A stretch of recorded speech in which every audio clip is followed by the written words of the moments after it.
Good afternoon, guys. Happy Friday. Hate to not be there in person with you guys, but I know y'all had to leave a little early to get over, and so wanted to send this over to you guys. Hope it'll be encouragement. Today I want to talk about from going good to great. So far the season's going good. Record looks good. Region standing looks good. But how do you make that switch to great? How do you make that switch to great? In the book of 1 Peter chapter 5, verse 6, it says this: Humble yourselves, therefore, under the mighty hand of God, so at the right time he may exalt you. To think about the idea from going good to great, it's all about a humble mindset. And there's some steps I really feel that you can to accomplish from going good to great. The first one is eliminating quit from your vernacular. You got to be humble enough to realize that sometimes we just want to quit. Whether it's studying, going the extra mile, whatever it is, we just want to end up early and go ahead and get it over with. And what we have to realize is that at the end of the day, we're our own worst enemy. We have to master our mind. We have to be conscious of the fact that when we do want to slack, we can't slack. We have to go a little bit further and make our thoughts surrender to our will versus our will surrender to our thoughts. The second is complacency has to be divorced from your work ethic. Complacency has to be divorced from your work ethic. This phrase I hear all the time is this good enough? It's good enough. And really, that doesn't do it. You know, I mean, earlier in the season, there were some games y'all only won by, a couple goals, maybe when really it could have been 3 or 4, maybe 5 goals over teams, and having a statement win versus a satisfactory win. So we have to think about divorcing complacency altogether from the work ethic. Just this idea of what can I get by with will be what I get by with. And that just isn't the mark of a champion. It's that going that extra mile. The third would be always looking for ways to improve. To go from good to great, you've got to always be looking for ways to improve. My main source of income is I sell furniture in Gainesville. And as a company, we're always looking for ways to improve with sales, customer experience, online presence, community presence. What can we do to be better than we're already at?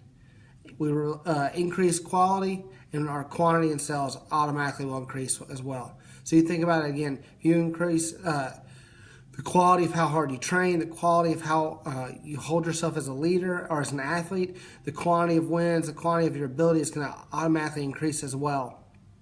But for really all those three things to be compounded, you have to operate from a place of being humble. And that's something that's not pushed by media, and it's not pushed by culture, but it's a real an issue, and it's a real mark of a champion. I want to share a story with you from the 2012 Summer Olympics. The world watched as U.S. athlete Gabby Douglas claimed gold in all-around portion of the gymnastics competition after anchoring the team's run to a gold medal 2 nights before. When interviewed immediately after the competition, Douglas flashed her trademark smile and then displayed a depth of maturity rarely seen. I give all the glory to God. It's kind of a win-win situation. The glory goes up to him and the blessing fall down on me. With her succinct statement, Gabby summarized what true humility is all about.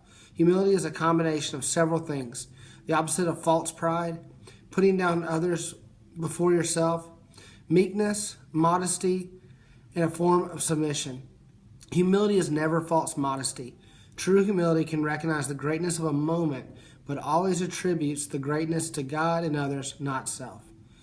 So, this is something to really think about is, are you so focused on you and the process of things? Or are you focused on the team, the others, getting the win at all costs, even if it doesn't make you look like the best?